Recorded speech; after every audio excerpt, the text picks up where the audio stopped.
Good evening, everyone. Good evening, everyone. I'm Heather, and welcome to the Red Room. Tonight is special for various reasons. Number one, I'm responding to a direct request from the blog on my designer marriage website, and someone named Teddye asked, where do you address and teach the financial aspect of a relationship since finances is the number one cause of divorce? And that was her question. So I told her that we would discuss it tonight in the Red Room. And I'm anxious to hear your thoughts, your troubles, the troubles that you see your friends get into with finances. So we're going to discuss that tonight, and we all know that that's a very intense and important subject. Also, I want to remind you that I will not be here. I'm taking a short sabbatical of 2 weeks for the next 2 weeks, and I'm excited about that. I'll tell you all about it when I get back. And I also wanted to tell you about my dear friend and colleague, Alice Baland, has finished a new study guide that she presented to us at a dinner party at her house this last weekend. It's an annual dinner party, and it's one of those things. She and her husband Dick, they live a designer marriage too. So I wanted to share that with you as well. But first, anyone chime in whenever they're ready, whenever you've got a question, and we will talk about finances and money in your relationship, in your marriage tonight. Fresh Starbucks. Jack brought it to me. Thank you, sweetheart. Thank you for the Starbucks. I know he's upstairs listening. So she said, where do you address and teach the financial aspect of a relationship since finances is the number one cause of divorce? Well, yes. In the very second of 16 components of the designer marriage model, that's where I say financial stability. And it's easy for us to say financial stability, and yet many people have significant conflicts with their money, their spending, their finances, and all for their own logical reasons. So we'll talk about that, and I'm interested in any of your questions as well, of course. So the answer that I gave to her, I said, yes, money, spending, saving, and finances are foundational to all of us, and of course to a marriage and a family. I haven't spoken to this on my website yet, but since you ask, I'll make that my topic for the Red Room on Wednesday. So see how powerful you are? Give me a comment on my website, on one of my blogs, and maybe we'll have it hosted on the Red Room. And then I said, and research shows that the number one cause for divorce is not finances. It's avoidance of conflict, as some of you know, having listened to me before. However, solving conflicts about how you behave with money can be so challenging that people avoid getting to how it works best for them. As we've all heard, something brushed under the carpet isn't really gone. It's just waiting for you. So finances. First of all, it's a very interesting exercise every year doing your taxes, because that's where, if nowhere else, we pay attention to how we've spent our money, to where our money went, and then we see, it may not be true, but how you chose to spend your money that year speaks of what's most important to you. Your money is, there is no, how do I say this? There is no loadedness attached to money in itself. Money is just money. It's a way of doing commerce. It's a way of exchanging value for whatever it is that we received or a service or a product. And if we pay you money, that means that you get to do whatever you want with the recompense we make you for providing us with something we value. So money in itself, somebody says, we all know the saying, money is the root of all evil, or the filthy rich, and many, many more negative statements that are made about money. Well, money is just like water or food or sex or anything that we do where we have a free will with. Our time. We can use it for a very high purpose. We can use it just mundane, and we can use it to do ill in the world. So it's up to us how we use money. Money is only a reflection of what we think about and what we say is valuable to us. So then where do the conflicts come around money? I keep looking up here, because that's where I see your questions. Each of us has our own heritage, history about money, whether it was what we've done in the past that's either been good or difficult, what our parents did, what our culture does, what our group of friends do with their money. And chime in with a question anytime you have one. So, for example, I'm thinking about a couple that I worked with where money was a problem within. Now, one of them, the man, his personality was to save money, to sock it away, because he was worried about wanting always his family to be safe and secure. And even when they retired, he wanted to provide his family with a good life. And so he was conscientious about his 401k, his savings accounts, budgeting, yes, so that they would pay their expenses and have some left over, but not extravagantly so, because he always his priority. He wanted to be one of those people that's very responsible, very thoughtful, and very caring, so that he took it very seriously and sincerely, as many of us do, and many of our men do, that he was carrying the burden or the responsibility on his shoulders of making sure his family was provided for and therefore safe and secure. Now, his wife wasn't irresponsible or anything, but her personality was such that she didn't want to wait until they were in their 70s or 80s to have fun.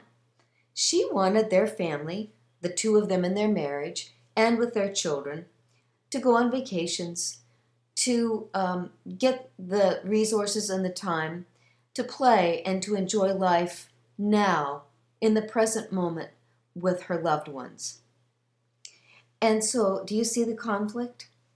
We see how these two people had unquestionable values.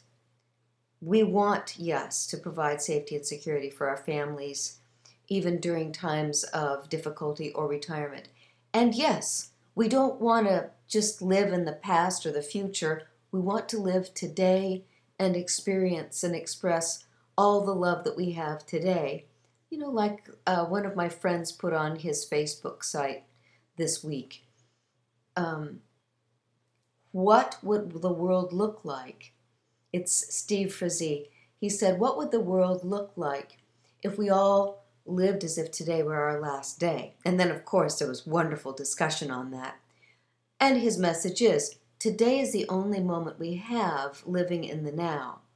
And we want to give that all the best, because our nows add up to our whole life's journey. And the wife had that attitude. She wanted to give the very best to every moment she had with her loved ones. And therefore, she wanted to spend the money that it took to do special things. Now, this couple is going to have conflicts if he doesn't agree with her about enjoying the present moment and spending whatever it takes, not frivolously, but to do wonderful, memorable things with their family. And if she doesn't understand and admire and respect him for the savings and not spend all their money, but assist him in doing the savings for their retirement. So often I find couples have a conflict over money because of one simple thing. And I was working with a couple just recently, and it's the same dynamic. It's really about communication, about expressing yourself, expressing the things that are deal breakers or important or highly valuable or immovable objects for you because you believe in it so strongly.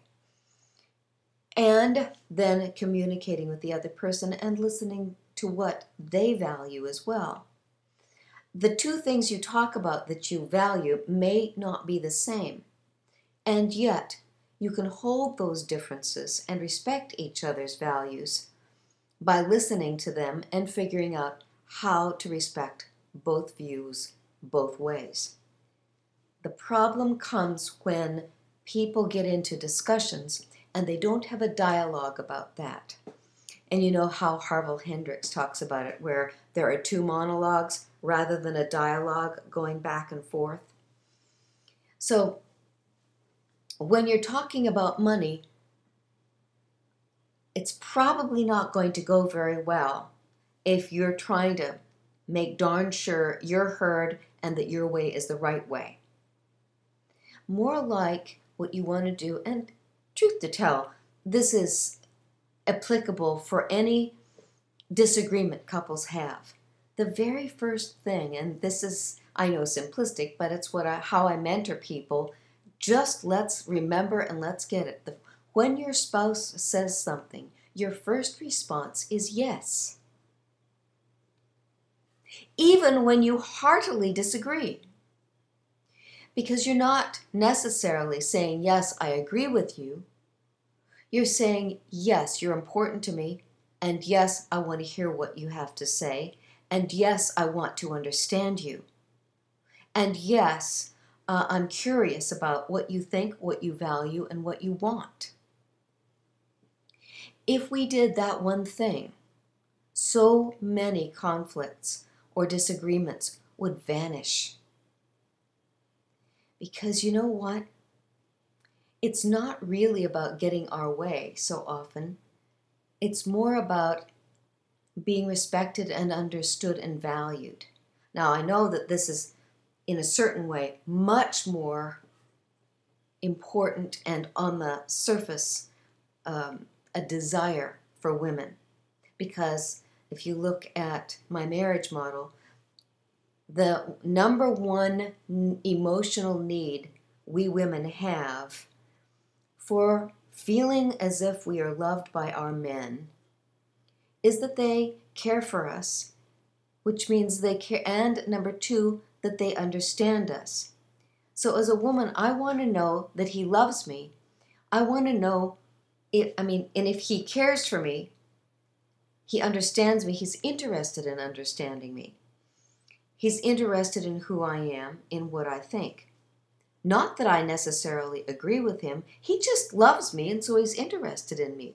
That's the number one thing that makes a woman feel adored by her man. And this is the conflict that was very difficult for a couple I was working with earlier today. It's extremely conflictual with them. That he, in good faith, was looking to solve the problem, trying to understand what he needed to do to solve her problem. And she, in good faith, was in outrage because she wanted him to understand her and she wanted him to validate her. So they love each other. They didn't really have a disagreement about the particular topic that had come into the conflict, they just weren't sensing the difference in the gender need. So the gender need, how different is that? So let me just type that. Our men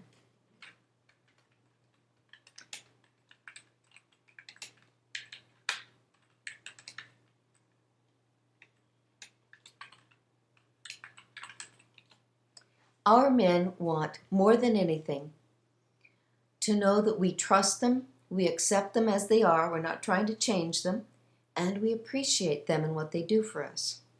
I don't know about you ladies, but I think that's pretty simple. You know, if you have a relationship with a guy, if you love him, obviously you trust him, maybe not 100%, but way more than 80, usually 95% we trust them. And you know, the way that a man thinks about that is he really wants us to know that he's a good guy, that we trust him to be a good guy. And I think that's pretty easy, with my guy anyway. And then they want to know that we accept them as they are. We're not trying to push them around, change them, alter who they are, alter how they do things, to accept them as they are and appreciate them as they are, and then appreciate what they do as well. So that means they're focused on trust that I'm a good guy and that I'm going to do whatever I know how to do to provide and protect you, to take care of you. And what I ask, what I hope for, is that you like the way I do it and that you appreciate it. So he's focused on, he wants to provide and protect, which means if there's a problem, he wants to protect us from the problem and he wants to provide a solution. And there we go with that thing that we know about men, which is they want to fix it, or they want to fix us if we're unhappy. Now, that approach, we can understand where it comes from. It comes from their heart and soul, and yet it's one of the things that causes a great deal of conflict in their relationship with women. Right, ladies? And so, one of the reasons it causes conflict is what women need. And you know, everyone, this is from Men Are From Mars, Women Are From Venus. It's classic, it's universal, it's been stated for a long time. So this is not magical, and if you don't know these bits and pieces of information, it's basic, and I want you to really get it memorized. Write it on your forehead. Okay, that women want to be, they want caring, and they want understanding, they want validation, and they want reassurance. Ooh, look, somebody commented. Thank you. I like the way you do it, just seeing if we are communicating. Yes, we are communicating. Thank you. So women, we want to know, we want to be cared for. Now, men provide and protect. That's what they want to do. They want to care for us, right? We want understanding. Now, he's not really focused on understanding us, other than how does he provide and protect for us and provide for us. But we want him to understand us, who we are as a human being. We want to have conversations with him. We want to go back and forth about understanding our day, our philosophy, our dreams, things like that.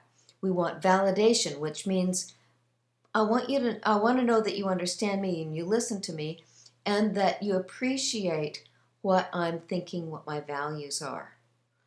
And that is the cherry on top. That's the cream of the cream. When my man listens to me and wants to know me and shows me he understands me, then I'm reassured too. So do you see how this can enter into a conflict about anything, and especially about finances? And ask me any questions you want about this, or give me any examples of problems that you've observed or have had. that yes, our men want us to trust them, appreciate them, and accept them as they are. And if they're spending money a certain way, they want our acceptance, our approval of that, our appreciation of that. And if we're spending money in a certain way, where it's about us creating the environment for the family, feathering our nest, setting up events and day-to-day quality of life, we want him to understand where we're coming from. And if there's a problem, we want him to listen to us, not fix us. And his usual approach is to say, well, what about doing this? Or have you tried that? And immediately a woman feels hurt. She feels unvalidated, disrespected, and like he doesn't care. Well, he just showed his best kind of caring, didn't he? He wants to provide and protect. So instead, gentlemen, when you want to talk to your lady about finances or about anything else, the first thing is say yes. Yes, I'm interested. Yes, I want to understand you. Yes, I do understand you. Is this what you're thinking? Is this what you value? We don't need you to do anything about it. We just want to be on the same page with you. We want to feel linked. We want to feel in partnership.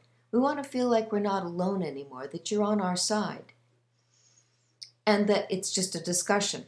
It's not necessarily true that we're going for a goal or a step to solve a problem, or we're going to make something happen. The first thing a lady needs is, please listen to me and understand me. Then I know that when we go forward, you've got me beside you, and you know what I love, you know what I value, and you're going to respect it. So, does this make sense, dears? And thank you for tuning in tonight. This dynamic, how finances and anything else can get us into conflict just because of how we communicate about it. Where a woman really needs to be heard and understood. We don't necessarily need you to agree with us. We just want you to listen and be curious about who we are, what we're thinking, what we love, and what we want. Not necessary that we're saying we want you to go get it for us, or that immediately you want to solve that problem. We just want you to be connected. You know, women want to connect. Guys want to solve the problem. Any questions about that? And thank you for tuning in. So that how a conflict with money, like the lady said on my blog, she thought it was the number one conflict. It's not really. However, how we talk about it, how we express ourselves about it, and how we express ourselves by how we spend our money, that's where we're going to get into conflict. Most of us who are intelligent and healthy, we're not going to spend money carelessly. I'll never forget a couple I worked with years ago, and there was definitely carelessness between this couple. And finances, that was one of the things that they brought to me that was one of their problems. And it involved their love languages. So after I interviewed them and got to know them, and they were both very articulate, obviously they were a little hostile with each other. And he was devoted, as I described in general with men earlier, he was devoted to providing for his family. They had 3 teenage kids, which is a lot to provide for. And he worked very hard. He worked long hours and was very careful with his money. Felt the obligation,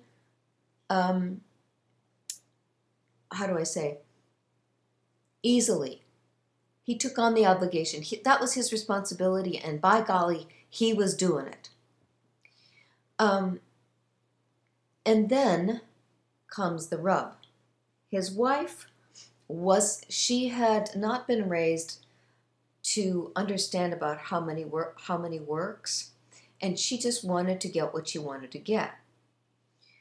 So she wanted to have a beautiful home, and she wanted her girls and her son to be dressed properly and to provided with whatever they needed in order to do well in school and be great with their friends and activities and such. He resented how much she spent, and they didn't really talk about it much. She just went ahead and went and got what she wanted. And he resented that, but she made excuses for all of it. And little by little by little, he pulled away from her because she became his enemy, not his partner. Her number one love language was sex and affection. And he stopped touching her, stopped wanting to have anything to do with her sexually, which of course made her feel unloved, unappreciated, not understood, not cared for. And so she, out of anger and resentment, began to spend the money in their checking account any way she wanted to.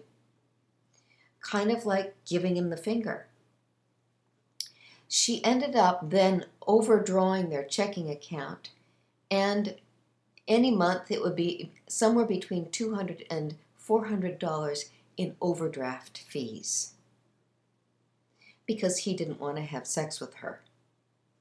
So that was an obvious conflict with money, and yet it was their love languages. His love language had nothing to do with sex. His love language had to do with if she did nice things for him, if she made a meal, if she cleaned out his closet or took care of things for him. That's what made him feel loved and appreciated, and she did nothing of those things. She just thought that affection and sex were the way people exchanged love. So do you see how their mismatch of understanding what their love languages ended up costing their bank account and his hard-earned money? So there's one kind of conflict. So their avoidance of their conflict was she just kept spending his money and he kept avoiding her. They came to see me and we started to look at it logically and take steps in a direction of being responsible with their money and being responsible with being kind and caring and loving towards each other. They got it. They made significant improvements until they moved away, and then I didn't see them anymore. Any questions, dears? Any conflicts around money you've experienced?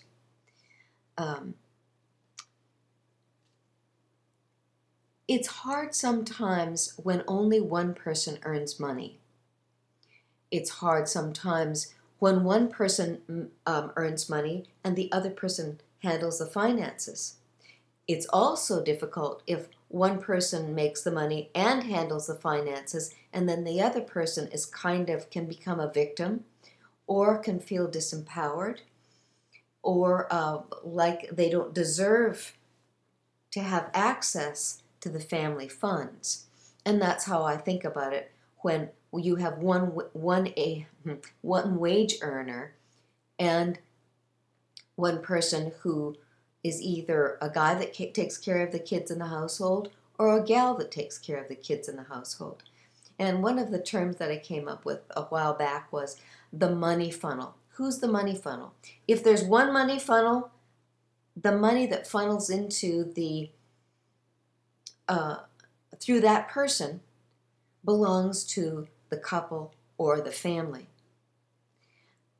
And if there's money coming down through two money funnels, sometimes a couple have a different way of dealing with that. Sometimes, and if they have problems with intimacy, they will keep those two money funnels separate. They won't even have a dual checking account. And they will agree on having the bills or who pays for which part. That I usually find is a divisive thing. I would rather that when people get married or people make a commitment to each other, that there is trust with money. Now, if you've had experiences in the past where one of you goes off and spends money in large ticket items without asking the other, then there needs to be more trust built. But when a couple comes together and they really and truly are united, whatever their income is belongs to the marriage and the family, so to speak. And you want to be able to trust each other with that. And therefore, you've got to talk about your budget, where you want to spend your money, and how much discretionary income there is. Sometimes, especially nowadays, it's so easy to get the Quicken software or a free software where you can create a budget for you. And if you've never done that, the software makes it easy. It's obviously set up for people to do that. Or just meeting once with an accountant or a CPA to help you look at how you want to organize your money together.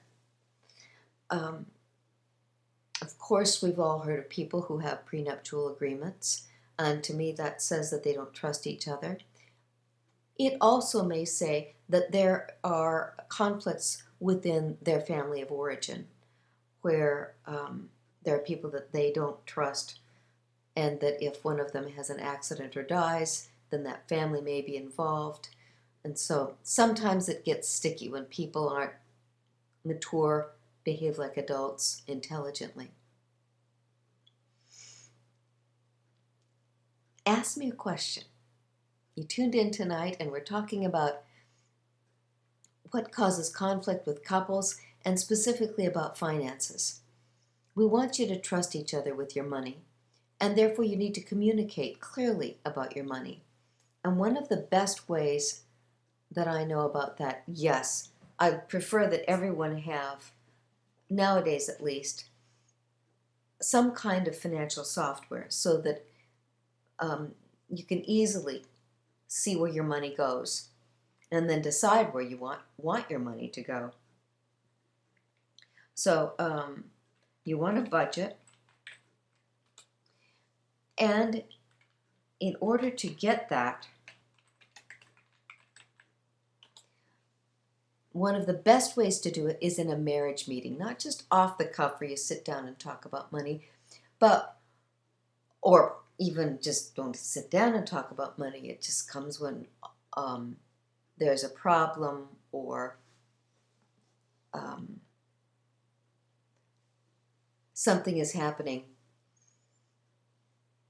that one of you doesn't like, or an emergency or whatever. It's better to have a marriage meeting, which means a formalized structure where you're sitting down intelligently and looking through things that, in terms of making it data, not emotionally not loaded. And sometimes I remind us that money is just arithmetic. It's not even physics. And that if we treat it as arithmetic, as something very logical and understandable, we'll have much better with it.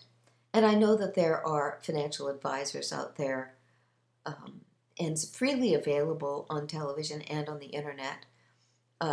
Sometimes Susie Orman has great things to say, and I love Rich Dad, Poor Dad, Mr. Kiyosaki's. And I don't know if you've ever heard of Kiyosaki's board game, but if you really want to think in more detail and a little broader, a little more complex about money, I would love for you to play the Cashflow 101 game. That's the very first time I ever bought anything on, what is that? Online.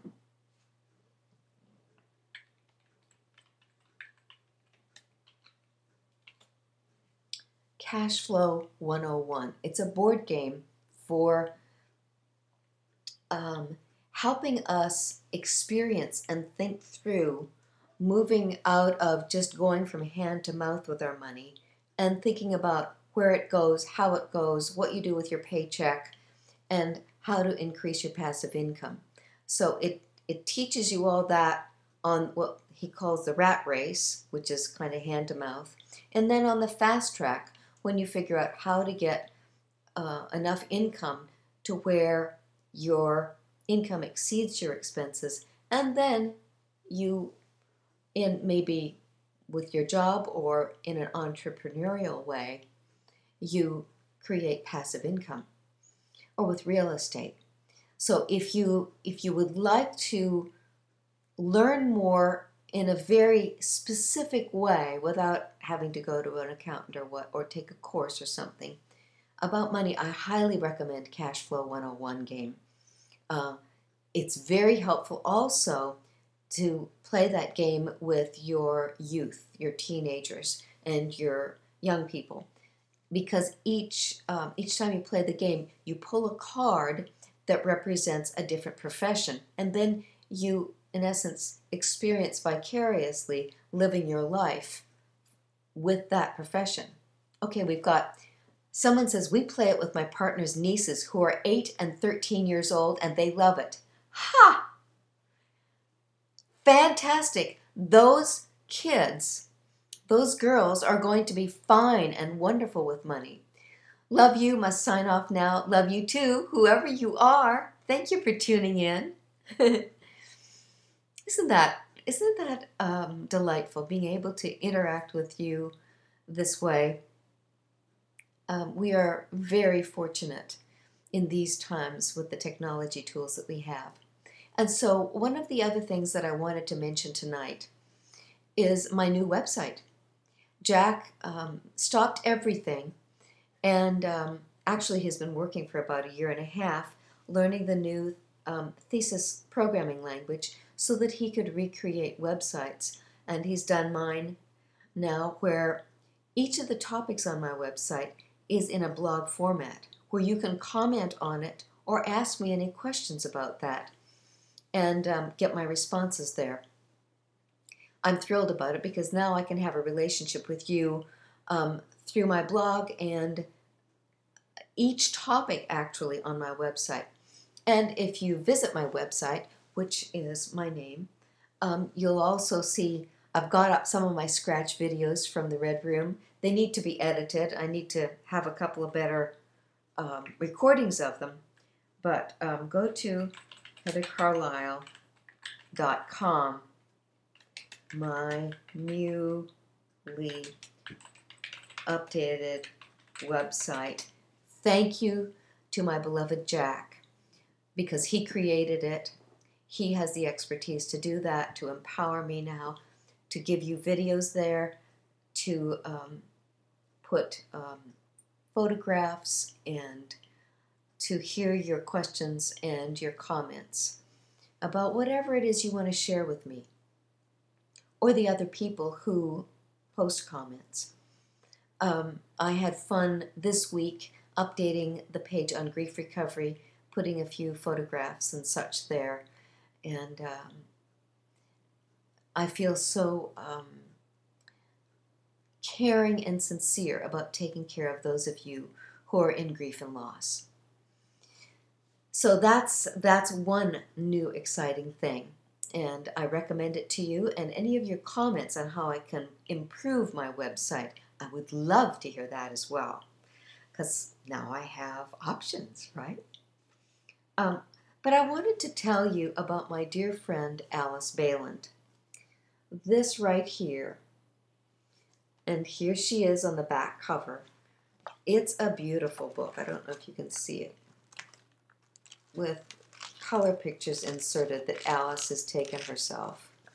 So Alice and her husband Dick created this study guide. I'm just going to type it here. Her original book is Eat Up the Good Life.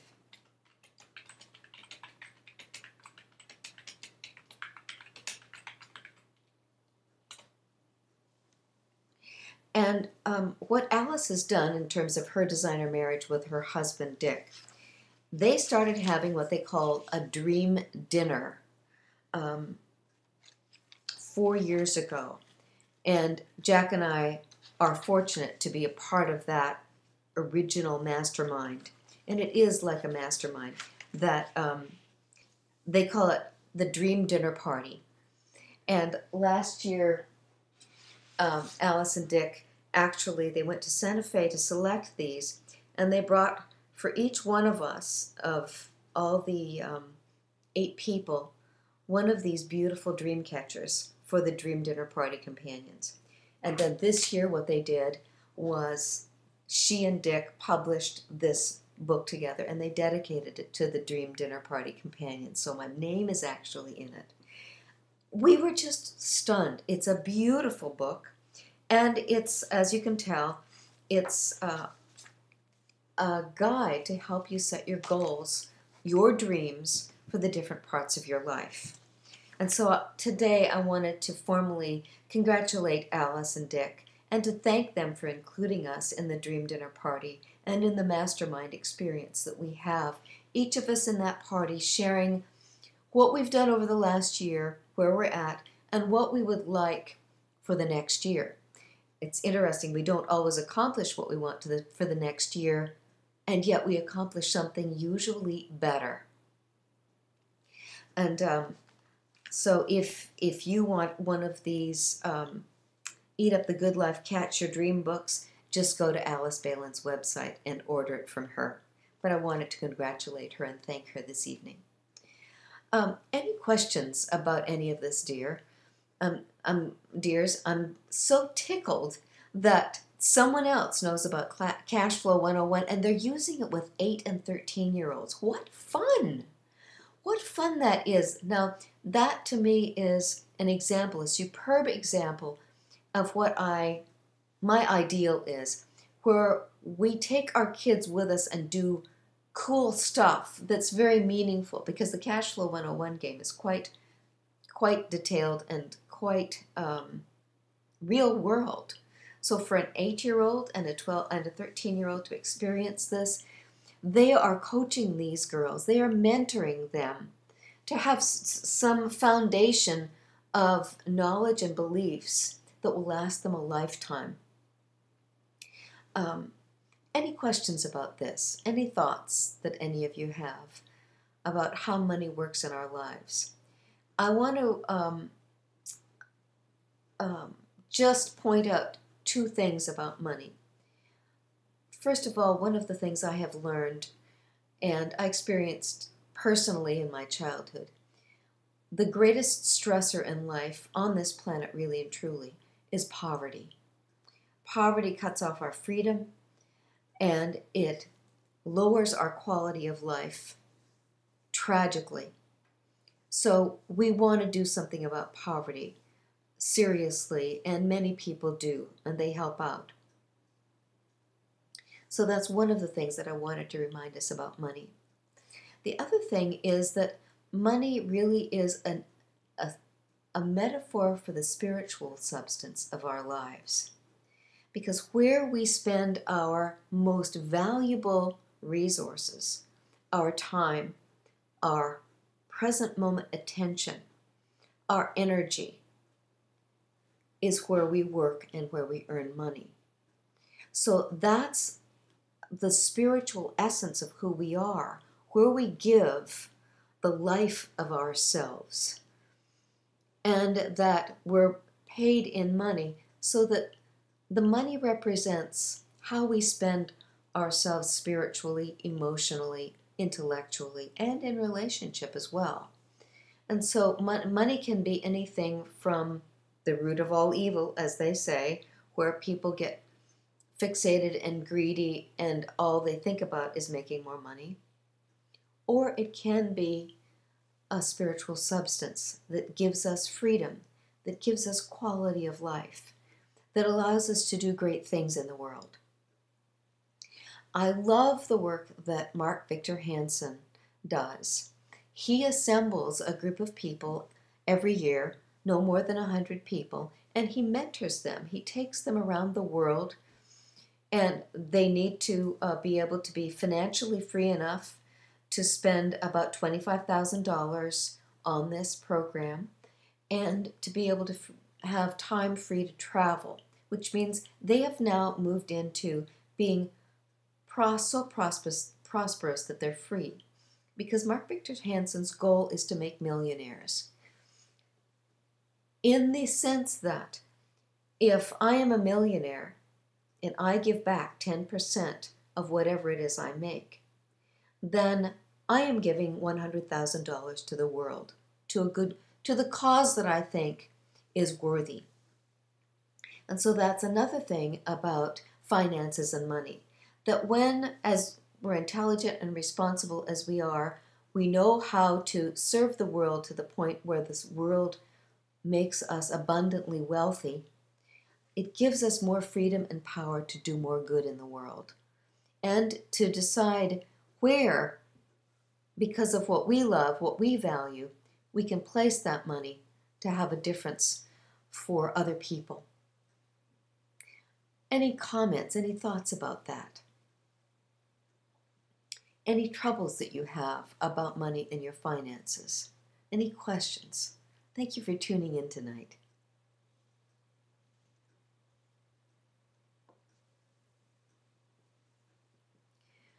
I know that right now we think about and talk about a downturn in economy, and so often that's a source of anxiety for us or worries. And yet, if we look at how our country, how our planet runs, we don't lose the responsible people. We don't lose the people who are doing their jobs every day. Some of them may lose their jobs, but mostly people continue to do their jobs responsibly. In this country, in countries in Europe, Africa, Asia, South America, all of those countries are working and providing the world with products and services. So if you find yourself getting anxious about the economy or about your job, remember how well that our world largely works. And look for your place in that world, because there's always a place for you. Sometimes it takes a while to find your place. And truth to tell, sometimes if you lose your job, perhaps it was time for you to move past that job and into a new field, a new company, a new way of experiencing yourself with your talents and serving the world. We have a comment. I wish I truly believed that enough money could be gained simply by following one's bliss. I do. And maybe my opinion can influence you and encourage you.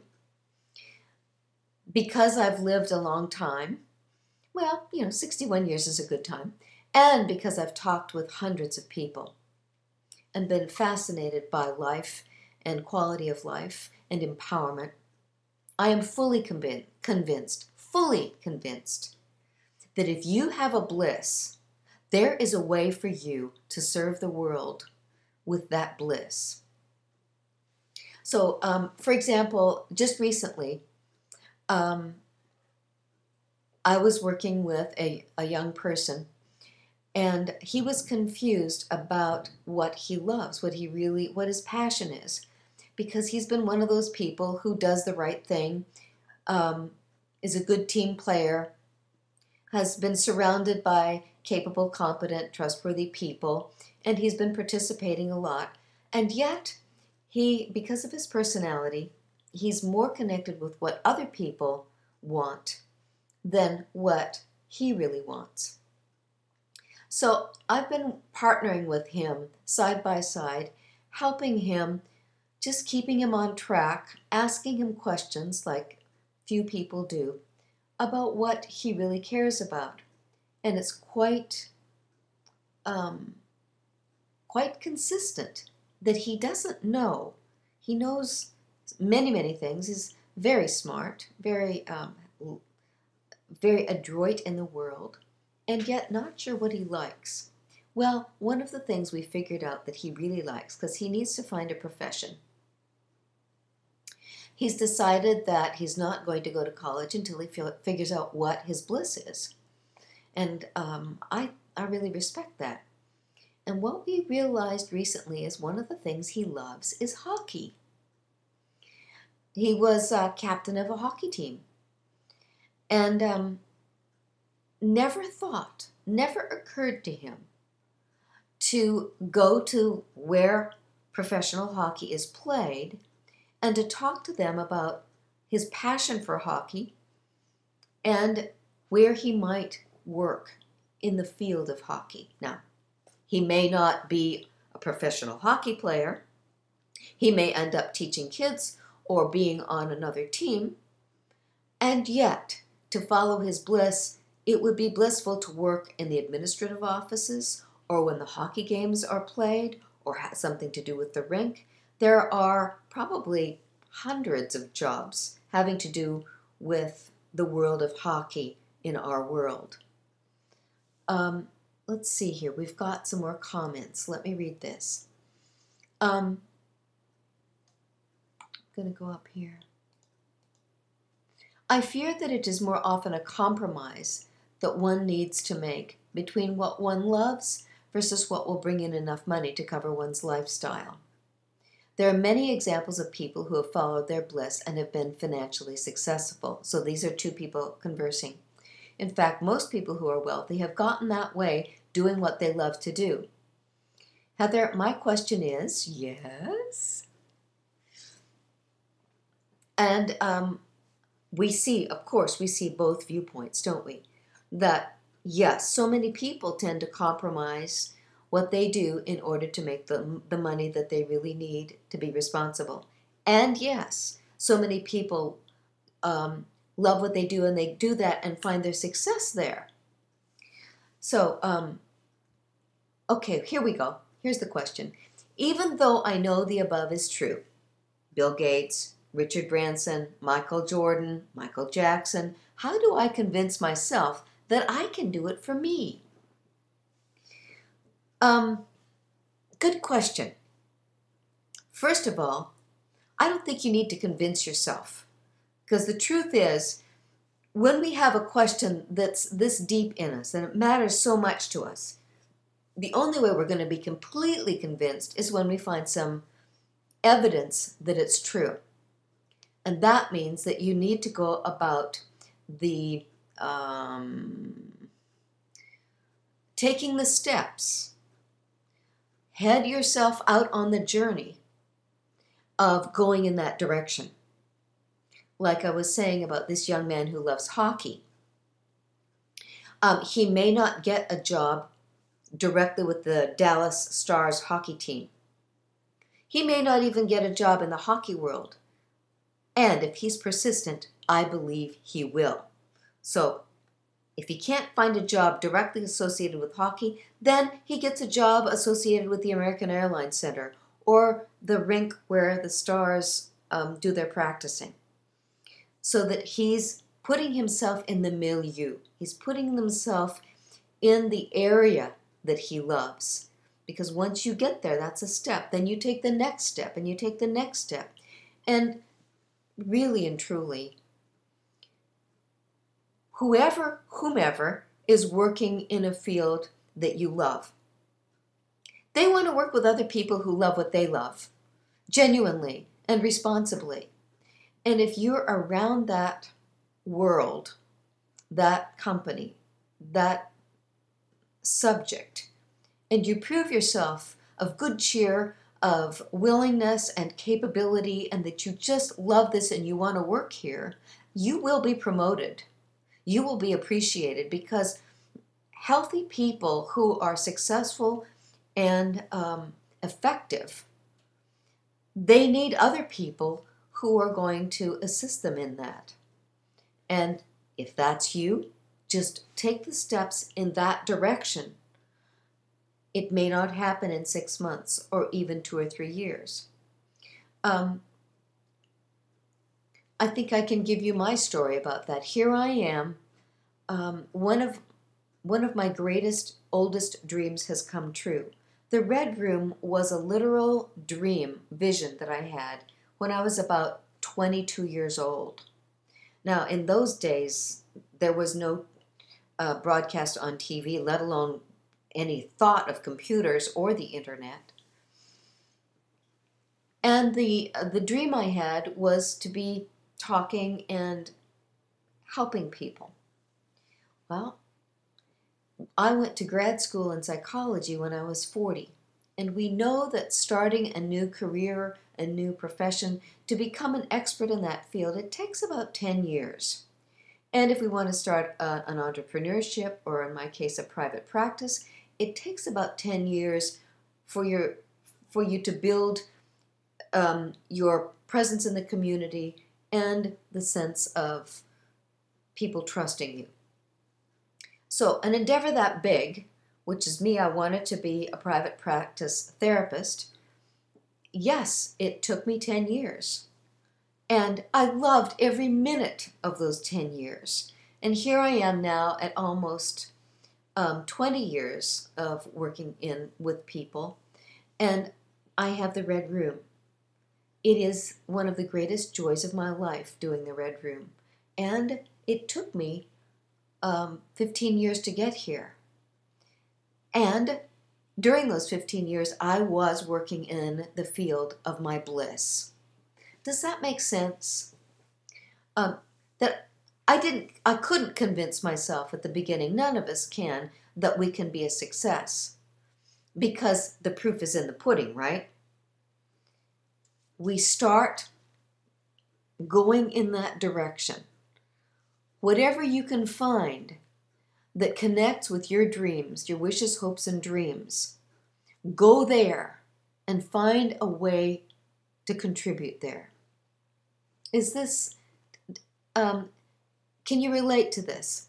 Tell me your frustration, tell me your reservation, tell me your fear, tell me what sphere of bliss you would like to follow. I'm so curious about that, and curious to mentor you, because it was interesting. This young man who loves hockey, he never thought of actually going to get a job in the world of hockey. All he thought about was he loves watching hockey games. He loved being captain of a hockey team and being a hockey player, but he never thought about the whole world of what it takes to present hockey teams to the world. So this person says, yes, this makes sense. Cool. If it makes sense, then we know. Then we can practically figure out what our next step is, and we can set our goals. So the person who wrote, "How do I convince myself that I can do it for me?" What do you need, dear? What is it that keeps you from taking the first step? Or what is the world where your bliss lies? Have you not been able to connect to that world of your bliss? I'm thinking right now, just improvisationally, about our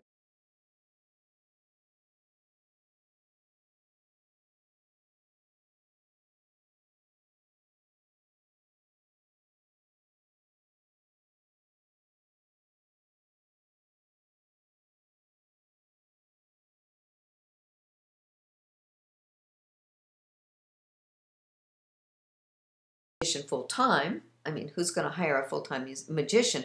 But he not only does magic, he works in the magic store, which means he gets to interact with other magicians. He sells them their magical paraphernalia, and he has found a life for himself, and he's quite a delight. He's just a delightful young man, where he's a magician and he works in the world of magic. Does that make sense?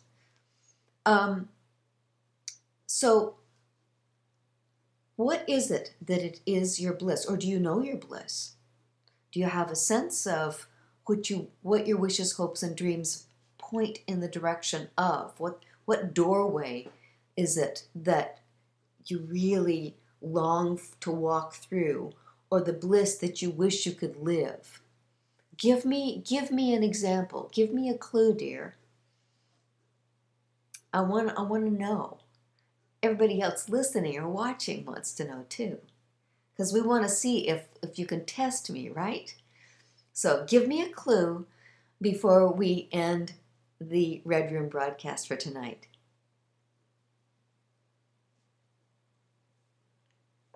And if it's not you, somebody else. Until I hear from you, and if I don't, that's okay too. Let me share with you a very rare bliss that I encountered, and it was unforgettable and delicious for me. I was on vacation on South Padre Island, not during the high season. Okay, let's see. Oh, we've got somebody here. Personally, I have this feeling that we are allowed to either feel wonderful about ourselves and the goodness that we do, which gives emotional rewards, but does not pay well. You know what that says to me, dear heart? It says that probably your teachers, your coaches, your mom, your dad, your grandparents, your town, your community, that's what they did. And that's all they knew to do. And when we're kids, we usually believe what people show us and teach us. And so, you know, that's probably what you learned younger. Because that speaks to me of a belief, a whole system of beliefs. And you weren't around somebody who just loved what they did. If you had been, you would take it for granted that people just love what they do. It could be that you grew up where your dad ran the local 5 and dime store. Or I'm thinking about, in my little hometown, the drugstore. And the person that ran the drugstore, the druggist, loved what he did. That was his place. He served people there. He loved owning the drugstore and talking to all of his customers and taking care of them. So he was an example to me of somebody that just loves what they do. My grandpa, the same way. My grandpa was a veterinarian. Was that his bliss? Oh, well, yes. He worked with big animals and little animals, and they all loved him, and the people all loved him. And that was just the way it was. So let's see here. Or we can behave in ways in which we don't particularly like what we're doing, or how we're, for example, manipulating people, but the payoff is that we get a great paycheck. That happens too, doesn't it? A very interesting analysis of this. Thank you. Thank you for chiming in with great thoughts. Isn't this worthy? Isn't this important, dear ones? And I venture to say, most of the time, of course not all the time, but most of the time when we have these systems of beliefs that seem to be rock solid, they came from what we experienced the adults doing, our role models in our childhood. They showed us certain things, or TV shows us certain things, stories on television. And if we're around discerning people, we get all different kinds of stories. And, you know, sometimes life throws us ordeals to test us, to grow us, to make us wiser, more competent. And then we aren't following our bliss, or our bliss just crashed out from under us. However, the larger picture of it is we are here to love ourselves, life, and others. And I love one of the things my husband Jack says. He says, it's an insult to God to not use the talents that we are given. Which underneath that says, use your talents because that's where you're successful. And when you're successful, you feel great. And that's what Jack does. He's a composer. He's in the music world, and he paid his dues. He's done hard work there, and he's successful there. He follows his bliss in various ways every day. So I get to live with a guy who does that. And now, of course, I do that. I get to work with people every day, which is my bliss. And then I get the Red Room, which is my vision and my dream come true. I got here. It took years, and yet it's divine. It's the loveliest thing that I do in my work world right now. So I hope that gives you food for thought. And if you want to test me, email me, or I would love it if you would put an entry on one of the blog pages of my website and tell me your bliss. If you think you can't follow that bliss, tell me your bliss, and let's do some brainstorming of the possibilities on how you can follow that bliss and receive financial compensation so that you don't have to worry about it just being a hobby. Although hobbies are wonderful, aren't they? My girlfriend Alice, she loves Santa Fe. She follows her bliss by, as a therapist, empowering others. And here she is using one of her blisses to empower others by writing a book for them. Congratulations, Alice, and all of us who have found ways to follow our bliss and be financially strong because of it. Thank you for tuning in, everyone.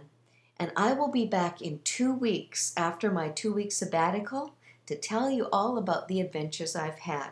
I'm leaving in the morning for Orlando, Florida. I've been invited to do workshops for soldiers and also for the families of the people who were killed at Fort Hood a year ago.